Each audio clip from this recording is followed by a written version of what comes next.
이 시간 헷세대의 결심이라는 제목으로 우리 하나님 말씀 잠시 나누고자 하는데요. 여러분, 이 세상에는 우리로 하여금 이렇게 생각하게 만드는 이들이 참 많죠. 하나님을 믿음으로 우린 무엇을 얻어낼 것인가? 이건 좀 고상한 표현인 것 같고요. 무엇을 뽑아낼 수 있을 것인가가 더 적절할 수 있을 텐데요. 소위 이 땅에서의 번영, 건강, 물질, 형통, 성공을 믿음으로 쟁취할 수 있다는 이런 대담한 생각이죠. 여러분이 이게 정말 잘못된 생각이고 왜곡된 믿음이라는 거 잘 아시지요? 하나님을 믿는다는 것은 그 조건으로 무엇을 얻어내고 쟁취하는 것이 아니라 우리가 누군지를 비로소 깨닫게 되는 것인 것 같아요. 내가 하나님으로부터 왔구나. 하나님이 우리를 이런 존재로 만드셨구나. 바로 그것을 아는 것, 이 땅의 비참한 현실을 인식하게 되고, 그럼에도 하나님께서 언젠가 이 모든 것을 온전케 하실 것임을 깨닫게 되는 것. 여러분, 이것만 되어도 우리가 하나님을 믿음으로 물질과 재물과 번영을 얻는다는 말은 참 어불성설인 것이지요. 늘 말씀드리지만 하나님은 잘 믿어도 고통은 있습니다. 아픔이 있죠. 인생은 고통과 고난이 디폴트입니다. 그게 기본인 것이고 그게 정상이죠. 하나님을 믿으면 반드시 인생이 풀린다는 것은 여러분, 정신승리 그 이상도 그 이하도 아닌 것입니다. 이건 그분의 말씀을 부여잡고 정말 최소한의 고민과 사유조차 하지 않은 사람들의 생각일 뿐이죠.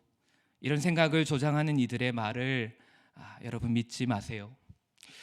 예수 잘 믿어도 암에 걸립니다. 시련과 아픔과 비통함이 우리 곁을 떠나질 않죠. 아픔이 우리를 둘러싸고 있습니다. 고난과 고통이 일상인 삶을 우리는 오늘도 살아가고 있죠. 여러분, 우리는 종국의 하나님의 승리와 회복을 믿는 사람들이지 지금 이 땅에서의 성공을 담보로 하나님과 딜을 하는 이들이 아닙니다. 오늘 본문에 등장하는 룻과 나오미의 이 파란만장한 인생을 한번 보십시오. 우리가 이 여인들의 삶에서 그 어떤 희망을 발견할 수 있을까요? 가뭄에 떠밀려 기근과 주림에 시달렸습니다. 정든 고향을 떠나 이방인의 땅으로 이주해야 했습니다. 좋은 말로 이주이지 실상 난민과 다를 바 없지요. 그들의 기대와 현실은 너무 동떨어져 있네요. 엘리멜렉의 이름의 뜻은 나의 하나님은 왕이시다라는 뜻입니다. 그런데 그의 왕은 그를 도대체 돌보지 않으시는 것처럼 보입니다. 또 나오미의 이름의 뜻은 즐거움입니다. 하지만 그녀의 현실은 정확히 그 반대, 슬픔과 아픔이지요. 곧 남편을 잃습니다. 얼마나 큰 상실의 아픔입니까? 나오미에게 이방인을 며느리로 얻는 것도 힘겨운 선택이었을 테지요. 하지만 더 큰 아픔은 시간이 흘러도 그녀에게 상속자가 없다는 사실입니다. 고대 세계에서 며느리 하나만 아기를 갖지 못해도 온 가족은 큰 슬픔 혹은 큰 수치를 견뎌내야만 했습니다. 그것을 나오미는 10년을 견뎌야 했지요. 설상가상으로 목숨과 같은 두 자녀도 잃게 됩니다. 그녀의 가정은 그야말로 풍비박산이 났습니다. 이 짧은 5구절 만에 그녀가 겪어야 했던 이 큰 상실의 슬픔, 그리고 인생의 무게와 아픔을 담아낸다는 것이 어쩌면 참으로 잔인하게 느껴지기까지 합니다. 도대체 이 여인은 무엇에 기대어 희망이라는 것을 발견할 수 있을까요? 그녀의 인생의 하나님은 어디에 계시나요? 왜 그녀의 이 비참한 현실을 외면하고 침묵하고 계시나요? 그런데 여러분, 이런 나오미의 절망을 감싸 안아준 이가 나타나지요. 다름 아닌 며느리 룻입니다. 여러분, 나오미의 위로자는 다른 어딘가에서 혜성과 같이 그렇게 화려하게 등장하지 않습니다. 그 긴 아픔의 시간 함께 고통을 당하고 함께 수치를 견뎌내고 아픔을 함께 했던 이에게서 그녀는 위로를 얻습니다. 오늘 본문의 이야기가 바로 그 이야기를 하는 것입니다. 우리 함께 오늘 본문을 읽어볼까요? 시작. 루시 이르되 내게 어머니를 떠나며 어머니를 떠나지 말라 강권하지 마옵소서. 어머니께서 가시는 곳에 나도 갔고 어머니께서 머무시는 곳에서 나도 머물겠나이다. 어머니의 백성이 나의 백성이 되고 어머니의 하나님이 나의 하나님이 되시리니 어머니께서 죽으시는 곳에서 나도 죽어 거기 묻힐 것이라. 만일 내가 죽는 일 외에 어머니를 떠나면 여호와께서 내게 벌을 내리시고 더 내리시기를 원하나이다 하는지라. 여러분, 말이 길어서 그렇지 저는 이렇게 들립니다. 어머니, 저 어머니 편입니다. 세상 모든 사람이 나를 떠나가고 나만 혼자 버려진 것만 같을 때 누군가 나의 어떤 조건을 바라지 않고 내가 잘했건 잘못했건 그냥 내 편이 되어주는 한 사람만 있어도 여러분, 우리 이 힘겨운 인생 살아낼 수 있습니다. 이겨낼 수 있지요. 물론 살짝 유치하긴 하죠. 네 편, 내 편 따지는 게 아이들이나 하는 것 같은데 이런 이야기를 하고 있으니. 하지만 여러분, 사실 우리 아이들과 별반 다르지 않아요. 여러분, 우리는 모두 내 편이 필요하지요. 여러분, 저는 1년 반 전에 미국에서 귀국하고 한국에서 일을 하기로 작정하고 그렇게 가족들과 떨어져 하남에 혼자 살게 되었었는데요. 거기서 일을 찾아보려고 참 많은 노력을 했더랬습니다. 근데 참 쉽지 않더라고요. 여러분, 이 시기에 제가 정말 견디기 쉽지 않았던 감정이 하나 있었는데 그게 뭔지 아십니까? 바로 거절받는 두려움이었습니다. 저는 살면서 이게 이렇게 무서운 감정인지 처음 알았습니다. 내 인생에 이렇게 거절을 많이 받았던 시기가 또 있었을까? 그냥 늘 거절을 받았죠. 미안하다, 죄송하다. 처음엔 뭐 당연한 거지. 아무 이력도 없고 경력도 없는 사람에게 여러분 어떻게 흔쾌히 일을 맡기나요? 근데 이게 쌓이고 쌓이니까 이게 정말 무섭더라고요.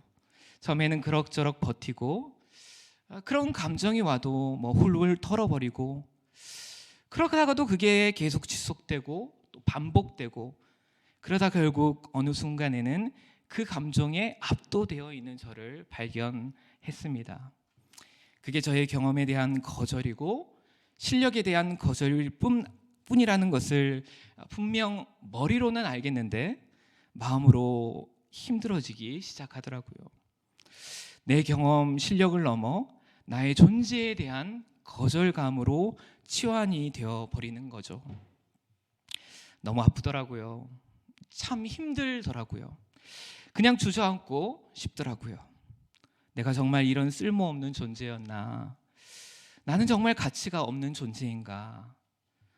여러분, 이때 저를 붙잡아줬던 존재가 누구인지 아십니까? 다름 아닌 내 편들이더라고요. 하나님이 내 편. 하나님이 너무 멀게 느껴질 때 가장 떠올랐던 이들, 우리 가족들, 우리 아내, 또 우리 아이들, 미국에 계신 저의 부모님, 저의 형, 누나. 그냥 내가 어떻든 내가 실패를 하든 말든 내가 이렇게 능력이 없고 부족한지 정말 그런 건 안중에도 없고 그냥 내 존재 자체를 안아주고 보듬어 주는 이들. 여러분, 뭐 어떤 고상한 말이 필요합니까? 이들이 내 편인 거죠. 이들에게서 힘을 얻는 것이고 회복이 일어나는 것이고 다시 일어나 그나마 한 걸음 내딜 용기를 얻는 것이죠. 여러분, 룻은 나오미의 편이 되어 주었어요. 이것이 룻기서의 중심 주제인 헤세드입니다. 헤세드는 언약의 사랑입니다. 감싸는 사랑이죠. 내가 너 편이야. 난 널 버리지 않아. 내가 함께 해줄 거야. 하나님은 우리의 헤세드입니다. 그분은 숨어 계시지만 나오미를 감싸 안고 계세요. 룻은 나오미에게 하나님의 헤세드입니다. 여러분 보세요. 내 편은 다른 곳에 있지 않습니다. 그들은 어떤 영웅적인 존재들이 아니지요. 다른 어디에서 화려하게 등장하지 않습니다. 가장 평범한 이들, 나의 가장 가까운 데 있는 이들, 나와 함께 때론 함께 고통을 겪고 함께 아파했던 이들이 바로 내 편이고 나의 위로자이고 나의 버팀목인 것이죠. 우리가 하나님을 저버리지만 않는다면 그분은 이 헤세드를 우리에게 베푸실 것입니다. 우리의 아픔을 위로하고 절망한 우리를 일으켜 세우는 힘은 내가 너의 편이 되어줄게 라는 우리 헤세드의 하나님과 그분이 보내신 사람들을 통해서 옵니다. 이 헤세드의 사랑을 여러분 기대하시기 바랍니다. 나오미는 이 은혜를 경험했습니다. 그래서 그녀는 절망 가운데 위로를 얻었던 것이죠. 여러분 이제 그렇다면 입장을 한번 바꿔보면 어떨까요? 우리가 지금까지 나오미의 관점에서 본문을 봤다면 이제 룻의 관점으로 보는 것은 어떨까요? 무엇보다 먼저 여러분 정말 룻의 선택이 납득이 가시나요? 저는 참 이해하기 어려웠던 것 같아요. 왜냐하면 그녀는 어머니 하나님을 가장 옆에서 목격했던 자이기 때문입니다. 여러분 그녀의 시어머니 하나님은 어떤 하나님이셨나요? 여러분 그녀는 이방인이었기 때문에 하나님에 대해서 듣고 배우기보다는 그녀가 아는 하나님은 오히려 그녀가 나오미 옆에서 경험했던 하나님이었을 것입니다. 여러분 그녀가 시어머니의 삶을 옆에서 보며 경험했던 그 하나님은 어떤 하나님이셨나요? 언뜻 보기에도 나오미의 하나님은 참으로 고약스러웠던 하나님이 아니셨을까요? 자기 백성을 먹이지도 못하시고 이방으로 내쫓으신 분, 남편을 이른 시기에 사별하게 만드신 분, 사랑하는 두 아들을 잃게 만드신 분이 아니던가요?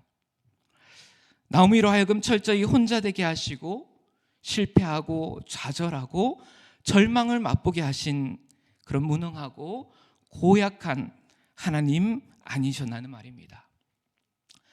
시어머니의 이런 무책임한 하나님을 왜 그녀는 믿기로, 신뢰하기로, 선택하기로 작정했던 것일까요? 여러분 이유는 알 수 없습니다. 여러분 본문을 찬찬히 보시기 바랍니다. 룻의 각오와 결단과 선택은 하나님에게 향하지 않습니다. 철저히 어머니에게로 향하고 있지요.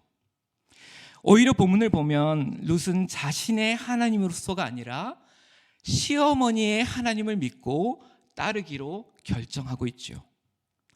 어머니의 백성을 나의 백성으로 삼고 어머니의 하나님을 나의 하나님으로 받아들이겠다는 것입니다. 지금 당장은 하나님보다 어머니입니다. 그녀의 연민과 긍휼, 하나님을 닮은 이 헤세드의 마음이 향하는 곳은 철저히 혼자가 된 나오미에게로 향해 있는 것입니다. 여러분 물론 룻이 정이 많은 사람일 수도 있습니다. 정이 많아서 사람을 떠나보내는 것이 힘든 사람이었을 수도 있죠. 하지만 여러분 정말 이 결정은 그런 감정에 이끌려 결정할 만큼 그렇게 쉬운 결정이 결코 아니었을 것입니다. 어머니를 따라갔을 때 그 어떤 희망도 보이지 않는 반면 그녀가 이 선택으로 맞이하게 될 고난은 너무도 분명하고 뻔했기 때문이죠. 여러분 그 무엇보다 그녀는 이방인이었죠. 자신이 자라온 터를 떠나 낯선 곳을 향하고 그 새로운 환경에서 낯선 사람을 만난다는 것은 룻에게 가장 큰 어려움 가운데 하나였을 것입니다. 제가 우리 교회에서 사역을 시작하고 하남에서 홀로 있었을 때 저의 주일 저녁 루틴은 거의 비슷했는데요. 주일 사역을 마치고 한 2시간에 걸쳐 집에 도착하고 그러면 한 7시에서 8시 가까이가 되었었는데요. 집에 도착하면 그야말로 거의 녹초가 되었습니다. 그러면 보통은 제 스스로 명훈아 수고했어. 오늘도 잘 견뎌냈어. 이런 위로를 핑계 삼아 양념통닭을 시켰습니다. 그리고 그것을 먹고 저도 모르게 쓰러져서 기절하는 일이 허다했었는데요. 교회 사역한 지 한 3개월 정도 지났을까요? 제가 보통은 잘 꿈을 꾸지 않거든요. 근데 그날은 너무 선명하게 한 꿈을 꾼 거죠. 여러분, 제가 그때 너무 꿈이 선명해서 그것을 일어나서 다 적었거든요. 들어보면 여러분 진짜 별것 아닌데, 여러분 웃으시면 안 됩니다. 이런 꿈이에요. 일단 안 목사님 집에서 제가 잤어요. 주일에 집에 가는 게 힘드니까 안 목사님이 집에서 자고 가라고 했던 건데요. 그렇게 자고 또 아침이 되어서 밖으로 제가 운동하러 나갔습니다. 평소에 제가 운동을 잘 하지 않는 편이라서 절대 할 수 없는 일인데, 아무튼 꿈이니까요. 이렇게 뛰어가다가 문득 어떤 낯선 곳, 길을 이렇게 따라가다가 어떤 골목으로 제가 들어서게 되었는데요. 정말 모든 게 처음 가보는 낯선 길이었습니다. 가는데 사람들이 술을 먹다 막 싸우고 있고요. 좀 가다가 도로 한가운데 아주 작은 고양이가 한 마리가 있는데 또 다른 아주 작은 강아지가 그 귀를 이렇게 깨물더라고요. 둘 다 한 생후 2개월에서 한 3개월 정도 되어 보이는데요. 고양이는 그때 아파서 울고 있고, 그러자 곧 강아지의 주인인 것 같은데 어떤 한 사람이 강아지에게 모른다고 물면 안 돼 하면서 막 뛰어가더라고요. 그리고 그렇게 골목으로 좀 더 가니까 저녁이었는지 점점 어두워지기 시작하더라고요. 내가 나올 때는 분명 아침이었는데 뭐 꿈이니까 주변을 보니까 낮에 봤으면 정말 푸르고 아름다웠을 그 풀과 나무와 꽃들이 갑자기 엄청난 두려움으로 엄습해 오기 시작하더라고요. 그리고 막다른 길에 들어서니까 그 위에 아주 높이 세워진 높은 집, 불이 켜져 있고 사람들은 있는 것 같은데 그 안에는 지금 무슨 일이 벌어지는지 제가 알 수 없지요. 칼을 가는 듯한 소리가 막 들리기 시작하고 막 두려움이 엄습해 오는 거죠. 그래서 서둘러 돌아가야겠다고 생각을 하고 길을 돌아오는데 오는 길이 칠흑같이 어둡고 너무 무서웠습니다. 그런데 잠시 뛰어가는데 누가 제게 돌을 던지더라고요. 보니까 저기에 몸을 스스로 가누기도 힘들어 보이는 한 노인이 제게 돌을 막 던지고 있는 거예요. 여기서 좀 웃긴 게 그냥 가면 되잖아요. 서둘러 피해가면 될 텐데 분명히 현실의 저라면 그냥 뛰어갔을 텐데 제가 꿈에서 쟤도 같이 던지려고 돌멩이를 막 찾고 막 그 할아버지에게 막 던졌죠. 다행히 맞진 않으셨습니다. 그런데 잠시 후에 그 노인분의 아들로 보이는 분이 허겁지겁 뛰쳐나와서 제게 막 달려오는 거예요. 저는 줄행랑을 쳤지요. 그렇게 최선을 다해 뛰고 뛰어 큰 길가로 나오게 되었습니다. 차들이 다니고 그제서야 좀 마음의 안정이 찾아왔습니다. 그리고 꿈에서 깨어났습니다. 이게 끝입니다. 뭐야 이게 뭐지? 내가 왜 이런 꿈을 꿨지? 뭐긴 뭡니까? 그냥 개꿈이죠. 거기 개가 등장하잖아요. 시간을 보니까 새벽이 되어 있었고 앞에는 먹다 남은 양념치킨이 널브러져 있었고, 일단 제가 소파에 앉아서 곰곰이 생각을 했죠. 이상하다. 내가 왜 이런 꿈을 꿨지? 여러분, 꿈이라는 것은 현실의 반영이라고 하잖아요. 제가 나름대로 해석을 해봤어요. 이 꿈의 제목은 낯선 것에 대한 두려움이에요. 여러분, 당시 저도 모르게 굉장히 새롭고 낯선 환경에 있었던 것이죠. 한국이라는 새로운 환경, 해보지 않았던 새로운 일들, 만나보지 않았던 새로운 사람들, 특별히 안 목사님의 집에서 이 모든 문제가 시작되었다는 것을 봤을 때 아마 하나 드림교회라는 이 새로운 교회가 제게 너무 낯설었던 것 같아요. 지금이야 이 교회가 저는 정말 편안하지만 사실 처음에는 정말 불편했거든요. 주중에 힘겹게 일을 하고 또 왔다 갔다 하는 그 교통편도 너무 고되고 힘들었고요. 교회에서 편안함보다는 긴장과 두려움의 연속이었던 것 같아요. 서먹서먹하고 누가 누군지도 잘 모르겠고 얼마나 불편했겠습니까? 혹여나 내가 실수를 하면 어쩌지? 솔직히 저는 지금에야 말하지만 저는 청년부 지체들이 그렇게 불편하더라고요. 이들은 도대체 어떤 생각을 하며 살고 있는 거지? 다 나를 막 시험하는 것 같고 얼마나 잘하나 한번 보자 이러는 것 같고 나에게 때로는 실망하는 것 같고 나를 싫어하는 것 같고 막 내가 외부인인 것 같고 고양이인 나를 막 깨물고 모른다고 물면 안 돼라는 말은 그렇잖아요.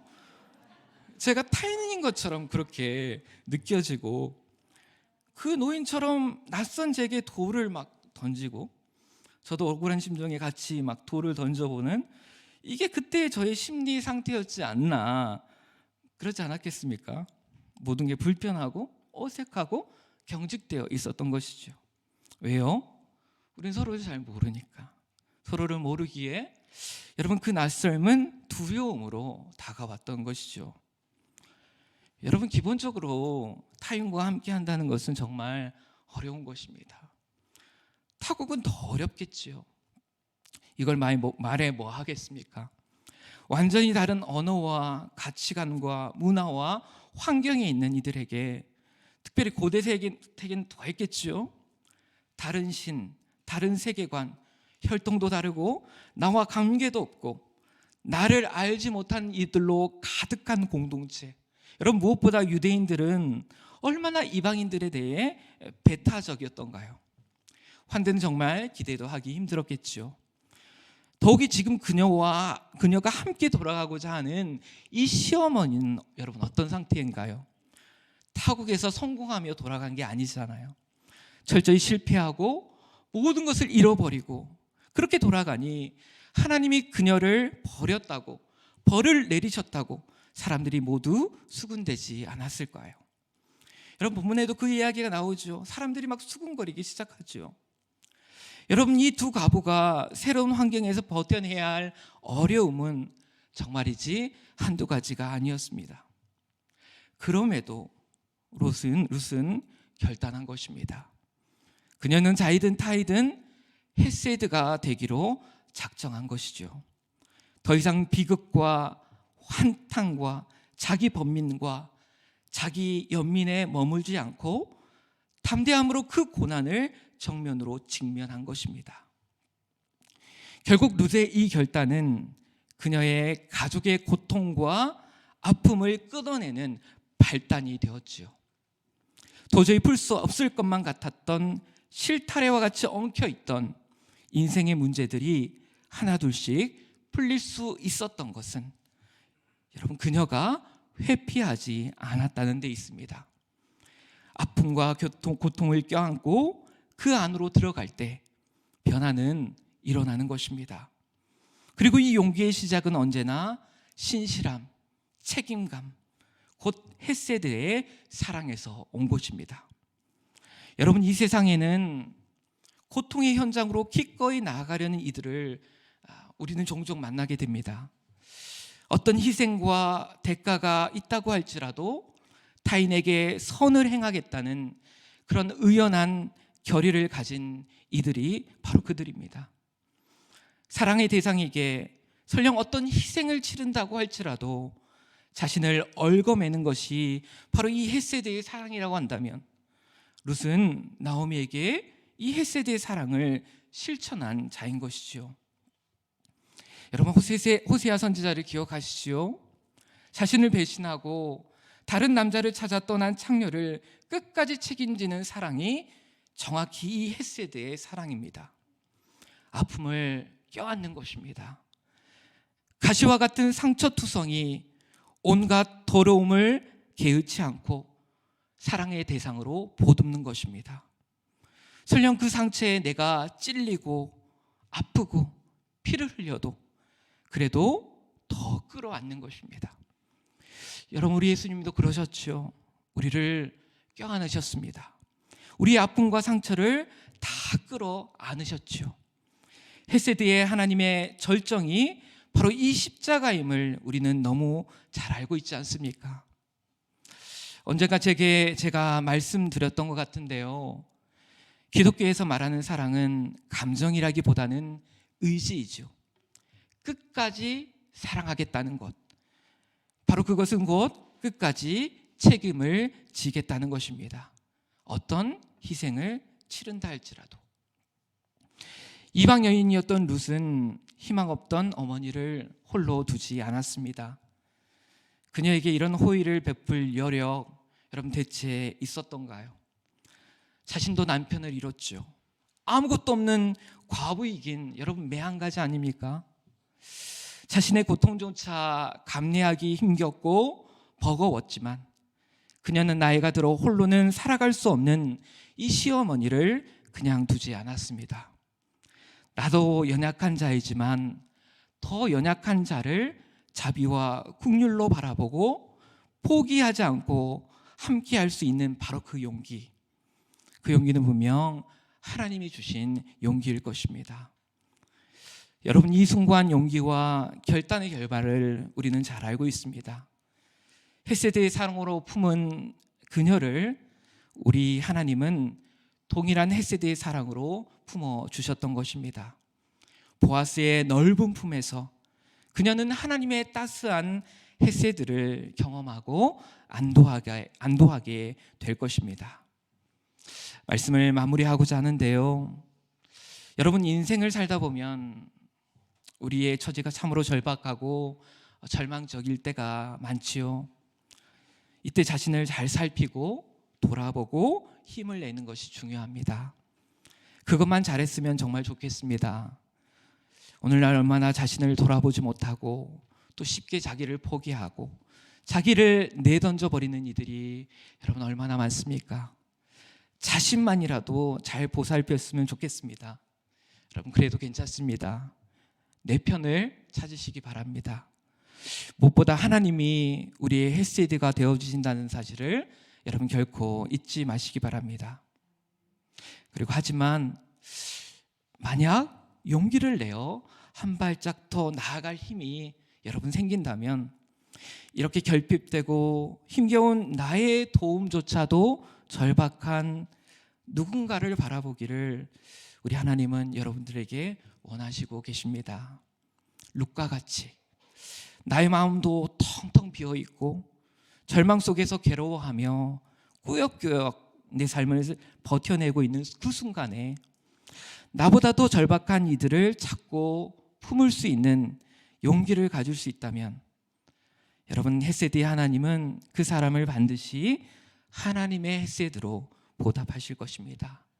믿고 의지하며 용기를 내시는 저와 여러분이 되시기를 우리 주님의 이름으로 간절히 소원합니다.